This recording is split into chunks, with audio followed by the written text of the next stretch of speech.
everybody and welcome back to my channel. Thank you for joining us. This video is going to be the top 10 tips that I have learned while traveling and living abroad. If you'd like to see more videos like this, go ahead and hit that subscribe button, but let's just go ahead and get into that video. I've split each of these tips into specific topics. Yes, I wrote them all down because I don't want to forget. I will add them in here somewhere as well, but I will also be reading them. So let's just go ahead and get started. Tip number 1, this is going to be localization. So finding out in the area what is the local, etc. What is the local language? What is the local currency? What is the local mode of transportation, etc. For getting yourself to be localized, I strongly suggest learning key phrases of the area you're going. So for example, I live in Belgium, but they speak French here, so I made sure that I knew key phrases in French to kind of get around, saying hello, goodbye, understanding foods of the menu, that sort of thing, just so that I could get around. Also in regards to that is getting a translation app. So of course I would say the best is Google Translate, however you do need data or Wi-Fi for that. So there is an app that doesn't require data or Wi-Fi. So I'll place it here. It's just called Translate, so it's not really helpful, but I'll add a picture of what it looks like so that you're able to download it as well. I have found it incredibly helpful, and it has, I mean, from my experience, every language I've ever needed on it. Tip number 2 is financial.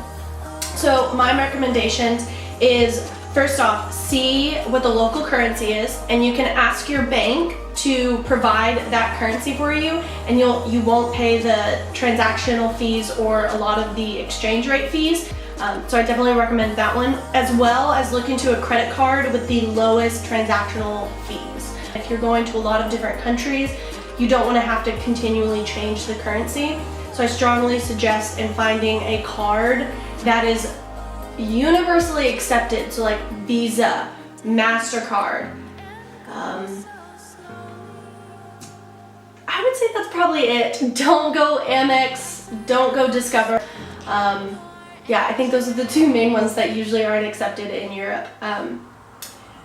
So those would be the top 2 of financial. The other part of financial is if you're traveling with a group of people, I definitely suggest getting an app. My top suggestion is using Splitwise. It is fantastic. You just log what you have spent, what someone else has spent, and you can have as many people as you want in it, and then at the end of the trip, you can just say settle up, and it'll say who owes who what, and it's so much more simple than doing it per transaction. Tip number 3 is becoming aware. So doing your research ahead of time. And my best suggestion of all the traveling I've done in Europe, the best website I have found, especially if you're traveling in your 20s and 30s, thecrazytourist.com. He is, or she, I don't really know, it's phenomenal. There have been trips that I go on and all I do is cover what that person has on his or her list, and I feel accomplished. I feel like I saw the city, I saw the area. Amazing. Strongly recommend this blog, article, whatever. It's great. The second suggestion I have is tripadvisor.com. That's an obvious one, but I find that it's more generic, and that's better for like family related or I don't know, just finding like generic things, while crazytourist.com tells you more activity-based things, cool places to drink, good activities, going hiking, etc. More things you should do in the city as opposed to going to see a museum or seeing this cathedral, which of course are on those lists and great, but you know, it takes you 10-15 minutes to go see a cathedral or a castle when you could go hiking instead and really feel the culture of the area. The other part of becoming aware is something I really like is on Airbnb. You can actually put in your city, and instead of looking at homes or accommodations, you can look up activities, and they'll provide you different activities to do in the area with locals. So I thought that was really cool as well. Tip number 4, and this is a big one, where I execute one of my biggest phrases in life, which is time is money and money is time. So you can either spend the time and save the money, or spend the money and save the time. It's really up to what your preference is and what your priorities are. I will say if you're looking to save money, definitely look at Scott's cheap flights. The only thing I will say about those is they are last minute. You have to be ready to pull the trigger and go on any days. But they're phenomenal. I mean, I know of someone a week or two ago who got a $400 round trip New Zealand flight from Texas. So definitely a strong recommendation if you have a flexible work and life schedule. So that is if you're willing to go on the go. However, if you're looking to save money and you're willing to spend the time, then just stay dedicated. Continue looking up Expedia, Booking.com, lots of other Google Flights, etc. And just kind of track on a couple of days the way the flights fluctuate and try to get better flights there. I will say from my experience, taking the earliest flight or one with a long layover are usually the cheapest. Additionally, purchasing your tickets on Tuesdays or Wednesdays are also some of the cheapest days to buy tickets. On the point of long layovers, it saves you a ton of money, but again, you do have to spend more time in an area. But I am a big money saver. So when I have had to do long layovers all the time, especially over the night layovers. So my suggestion for that, if you are willing to spend the time and save the money, is a lot of airports have lounges, and not even just American Airlines lounge or Thai Airlines lounge. They have just generic lounges, and they're usually like $5 or $10 for the whole layover. And a lot of times they'll have free water, free food, free Wi-Fi, and better Wi-Fi than just airport Wi-Fi. More comfortable chairs, you can sleep, they're quiet, whatever, and it's $5, $10. So you might spend a little bit more time, but instead of buying the water from the little kiosk in the airport, you're gonna get it there and your money's gonna be returned like that. So strongly recommend lounges. The last tip I have on airfare is when you do look at those cheaper flights, so like JetBlue, WOW Airlines, Ryanair, etc., any of those budget airlines, make sure you look at the rules, especially the baggage rules, because that is where they get you. I know it sounds like a lot of work, but honestly, if you just do the research, the rules aren't that hard to follow and you'll end up saving a lot of money. And for me, what I've done is that lets me have a more enjoyable trip and less guilt of spending money. Rule number 5, or tip number 5, is finding your way. So once you've gotten to the place, is how do you get around? I will also say again, what I will do in some of those layovers is do my research of the area during those layovers. Figure out where you want to go, what you want to see, and kind of make a tentative agenda. And then figure out what is in the same area so that you tackle those things per day.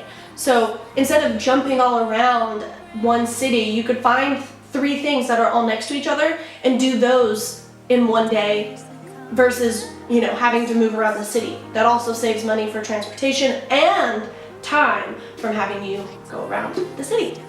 On top of that, a tip I will say that I learned that's super helpful, that if you don't have data or Wi-Fi in an area, and you're trying to get maps to learn where you're going, if you load the map of the directions in an area where you have Wi-Fi, when you leave Wi-Fi, the map will still follow you. So that has been a lifesaver for me. The other tip I will say to be careful for, especially when you're in Europe, is that the Apple Maps aren't always up to date in Europe. So I would strongly suggest looking up on Google the address and then either just using Google Maps or putting the address in Apple Maps. Tip number 6 is grub, because we all love the food. That's one of the main reasons I even go to new places, just to try the local food. I mean, do you even really fully experience a new place if you don't try the local food. I'll get off my soapbox. So there are 2 different ways that I do eating when I'm traveling.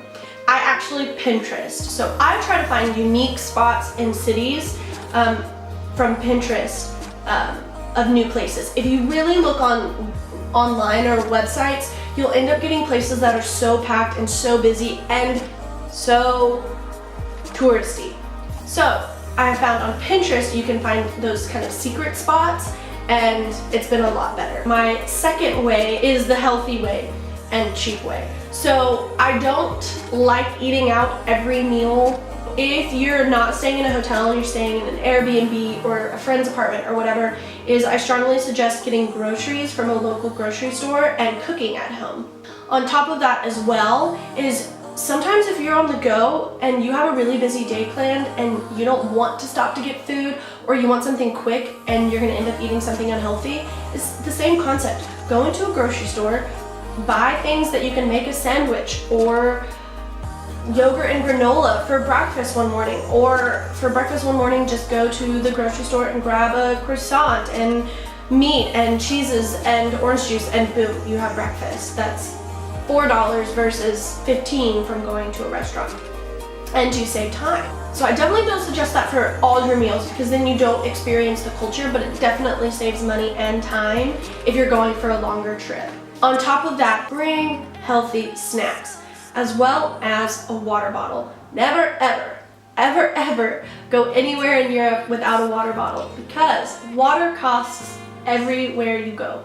Almost every country requires you to pay for water, and if you just bring a water bottle, you can always fill it up. Tip number 7, I don't know what that was, is doing different activities. What I like to do when I'm traveling also is I do like to still stay active. So a lot of times what I will do is in the morning I will go on a morning run so that I can discover the area. So that in the day when I'm walking around, I'm more comfortable because I've already seen the area before. It's fresh on my mind. Tip number 8 is burning time. So maybe you have time to kill. If you do get those cheaper flights and do have long layovers, what do you do with all that time? If you've already done your research beforehand, then what do you do? I strongly suggest books. And no, I don't mean actual books, because then they're heavier and they take up more space, and then once you're done reading it, you hate carrying it around. I get a book on my iPad or my Kindle, or, I mean, if you don't have either of those, you can put it on your phone as well. The next thing I would suggest is this is the biggest saver ever, is now Netflix, you can download movies and TV shows beforehand and watch them on flights or layovers. Sorry, a car passed. Because a lot of those cheap flights don't have the screens to watch movies, I find that that's very helpful. And if you don't have an iPad or a laptop where you can download that, or you don't want to bring your laptop, you can do it on your phone as well. I've also seen a really cool trick where if you put your phone in a Ziploc bag and then put your Ziploc bag connected where the tray is, so you have your tray like this. If you lock the tray up and put the Ziploc bag right here, your phone will actually dangle and look like a mini screen. A little bootleg, but hey, it's better than holding it up or having to crane your neck down from looking at the table. Tip numero 9. I'm not sure where my languages are coming from in this video, is getting around. So once you're in the place, you've done your research, you know where you want to go, you've eaten, where to go and how to get there. My first suggestion is walking, the most healthy, and you get to see the area. And if not, then I think the next best, if you want to save on time, is bikes. A lot of areas now have where you can rent a bike for just 30 minutes, an hour, and you just dock it at the next place. Especially in Europe, they're everywhere. So I have found that as a great option as well, and you can definitely see the area. Next is just getting cabs, and the next is just taking local transportation. So bus, tube, subway, train. Tip number 10. We are here at the end, and the most important tip to remember is wherever you go, be in the moment. It's important to take pictures and take video and document where you are, but after you do all of those, stop, take a second, and really experience where you are. Or during lunch, put your phone away. Especially if you don't have Wi-Fi, it's pretty easy to be in the moment because you have nothing else distracting you. But I have found that with all my traveling, I want to document everything, that sometimes I forget to truly be in the moment, and I look back at pictures or videos and just think, I should have stayed there longer and taken it all in. So, be in the moment and take it all in. And happy travels.